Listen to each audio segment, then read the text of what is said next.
Bonjour à tous, je suis Kevin Gall, ministère prophétique, reçu du Seigneur Jésus-Christ à travers un rouleau céleste déposé dans mes mains lors d'un songe vécu en 2009. Nous sommes le 28 juin 2026, il est 20h30. En tant que sentinelle établi dans l'église de Jésus-Christ, je me souviens que le Seigneur avait très vite attiré mon attention au début de ma conversion concernant une dérive doctrinale et une pratique honteuse, abominable et courante même, mais bien plus courante dans les églises africaines que dans d'autres types d'églises. Je veux parler du péché, d'appeler la malédiction et la mort sur les sorciers en représailles de leurs soi-disant attaques dévastatrices contre les chrétiens. C'est aussi là une fâcheuse mode à la fin des temps et en temps d'apostasie, de croire que le mal qui frapperait et qui rongerait bon nombre de chrétiens sont des attaques de sorcellerie. Qu'il y ait des sorciers qui s'en prennent à des chrétiens, oui, je veux bien le croire, et cela m'est déjà arrivé personnellement d'être invectivé et menacé par des sorciers, mais que des sorciers parviennent réellement à atteindre des chrétiens fidèles au Seigneur, là je n'y crois absolument pas. Et pour vous raconter mon propre témoignage sur le sujet, je me souviens qu'en 2011, un sorcier m'avait trouvé sur le net pour me dire qu'il allait me visiter et me tuer la nuit pendant mon sommeil. Je me souviens l'avoir averti, sur un ton humoristique, de mettre de la crème solaire pour qu'il puisse supporter plus facilement les rayons de lumière. Sous-entendu, ne fais pas cela, tu vas te faire du mal. Et j'étais sincère, je ne voulais pas qu'il lui arrive malheur. Mais c'est vrai que certains sorciers peuvent se montrer taquins et belliqueux, même si on garde une attitude bienveillante envers eux. Mais ce n'est pas pour autant qu'il faille rentrer dans des paroles injurieuses ou menaçantes envers eux, avec des mauvais sentiments haineux, car là, on sort de l'amour et on entre nous aussi dans le péché, ce qui n'est pas dans notre intérêt. Et effectivement, à peine endormi la nuit, il m'apparaît en vision, et il veut commencer un combat. Je me souviens qu'il était chauve, avec une grande barbe. Alors je l'ai regardé, et bon, je l'ai quand même chassé au nom de Jésus, pour le conduire à la repentance. Et immédiatement, le trouble nocturne s'est terminé.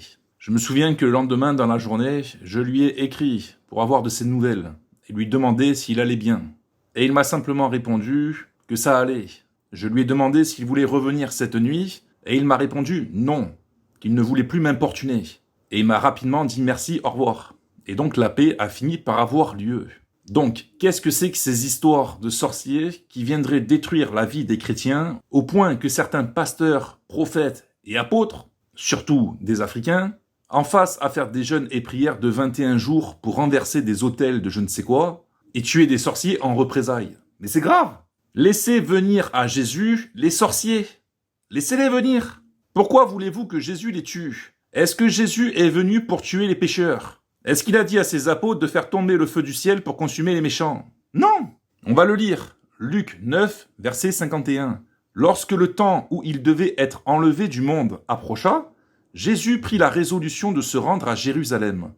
Il envoya devant lui des messagers qui se mirent en route et entrèrent dans un bourg des Samaritains pour lui préparer un logement. Mais on ne le reçut pas, parce qu'il se dirigeait sur Jérusalem. Les disciples Jacques et Jean, voyant cela, dirent « Seigneur, veux-tu que nous commandions que le feu descende du ciel et les consume ?» Ça nous rappelle Élie dans l'Ancien Testament. Mais Jésus se retourna vers eux et les réprimanda, disant « Vous ne savez de quel esprit vous êtes animés, car le Fils de l'homme est venu, non pour perdre les âmes des hommes, mais pour les sauver. » Et ils allèrent dans un autre bourg. Voilà, c'est clair. Vous ne savez de quel esprit vous êtes animés. Autrement dit, le diable vous anime lorsque vous désirez la mort du méchant, qu'il soit sorcier ou pas. Donc je le dis ouvertement ici, apôtres, prophètes, évangélistes, docteurs, pasteurs ou qui que vous soyez, vous êtes animés par le diable si vous appelez la malédiction et la mort sur des sorciers qui n'ont pas encore reçu la grâce de Dieu de rencontrer le Seigneur Jésus réellement. D'ailleurs, je ne sais pas pourquoi vous craignez, la Bible est très claire sur le sujet. Nombre 23, verset 23. L'enchantement ne peut rien contre Jacob, ni la divination contre Israël. Il faut transposer ça avec la Nouvelle Alliance. L'enchantement ne peut rien contre Jésus, ou contre les enfants de Jésus, ou contre les chrétiens, ni la divination contre l'Église. Ésaïe 54, verset 17. Toute arme forgée contre toi sera sans effet, et toute langue qui s'élèvera en justice contre toi, tu la condamneras. Tel est l'héritage des serviteurs de l'Éternel, tel est le salut qui leur viendra de moi, dit l'Éternel. Et dans la Nouvelle Alliance, Jésus a ordonné à l'Église, dans Matthieu chapitre 5, verset 43, « Vous avez appris qu'il a été dit, tu aimeras ton prochain et tu haïras ton ennemi. Mais moi je vous dis, aimez vos ennemis, bénissez ceux qui vous maudissent, faites du bien à ceux qui vous haïssent et priez pour ceux qui vous maltraitent et qui vous persécutent, afin que vous soyez fils de votre Père qui est dans les cieux, car il fait lever son soleil sur les méchants et sur les bons, et il fait pleuvoir sur les justes et sur les injustes. » Voilà.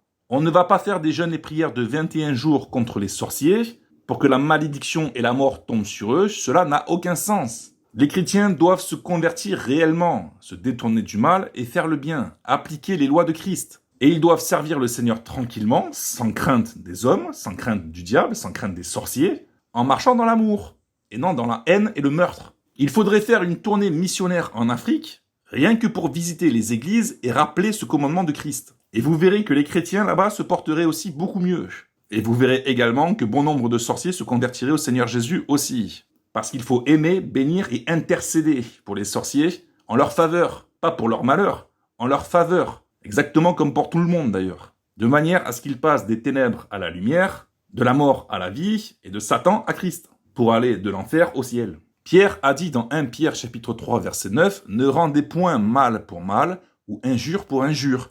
Bénissez au contraire, car c'est à cela que vous avez été appelés, afin d'hériter la bénédiction. » Ça veut dire que si on bénit les sorciers, on hérite la bénédiction. Mais si on maudit des sorciers, qu'est-ce qu'on va hériter? On va hériter la malédiction, c'est évident, parce qu'on transgresse le commandement de Christ. Et Jésus, qu'est-ce qu'il a dit? Il a dit que plusieurs diront « Seigneur, Seigneur, n'avons-nous pas chassé les démons? N'avons-nous pas prophétisé par ton nom? N'avons-nous pas imposé les mains aux malades? N'avons-nous pas fait des jeûnes et prières de 21 jours pour que les sorciers soient maudits et tués ?» Et Jésus, qu'est-ce qu'il leur dira? « Je ne vous ai jamais connus. Retirez-vous de moi, ouvriers d'iniquité. » Et j'aimerais apporter aussi un autre témoignage. Je me souviens avoir amené au Seigneur plusieurs sorciers et avoir pratiqué des délivrances sur des sorciers.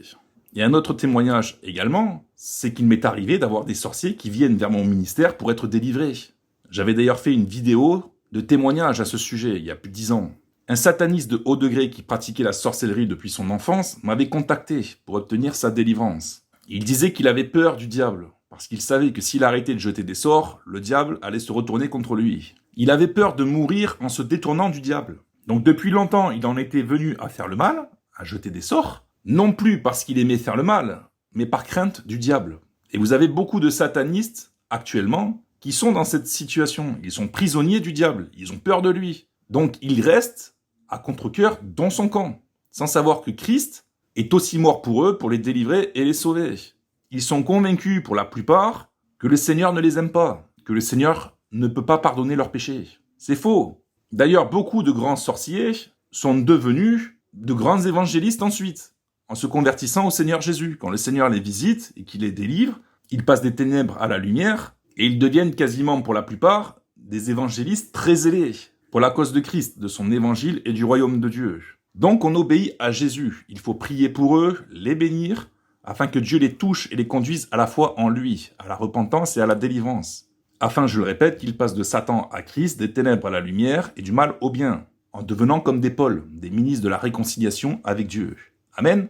Et s'il y a des jeûnes et prières de 21 jours à faire, c'est uniquement dans ce sens qu'il faut le faire, en ce qui concerne les sorciers du village, et non les abominations que l'on voit dans les églises animées d'un mauvais feu, d'un mauvais zèle, qui est manifestement celui du diable, selon Jésus. Satan ne chasse pas Satan. Si Satan chassait Satan, comment son royaume subsisterait-il? Enfin, je termine cette vidéo en avertissant qu'un jugement éternel attend les faux chrétiens animés par le diable, qui sont trompés par lui et dans une fausse doctrine, qui conduit à la haine, à jeter des sortilèges de malédiction et de mort avec le nom du Seigneur Jésus. C'est abominable. Ces pasteurs-là tordent Actes chapitre 13, le récit de l'apôtre Paul, qui rend aveugle le magicien Élymas. Cela ne doit pas devenir un prétexte pour appeler la mort sur les sorciers, car dans ce passage, Paul prophétise contre lui un handicap d'aveuglement temporaire, dans le but de le conduire à la repentance et au salut, exactement comme Paul lui-même a été frappé d'aveuglement par le Seigneur pendant 3 jours, et on sait ce qu'il est devenu. Paul n'a pas fait un jeûne et prière de 21 jours pour appeler la mort sur Élymas. Ça, c'est de la sorcellerie. Et si c'est fait avec le nom du Seigneur Jésus-Christ, c'est encore plus abominable. On tombe dans le blasphème même. Peut-être même le blasphème contre le Saint-Esprit. Dans tous les cas, cette œuvre ne conduira jamais au ciel. Que celui qui a des oreilles pour entendre, entende ce que l'Esprit dit aux églises.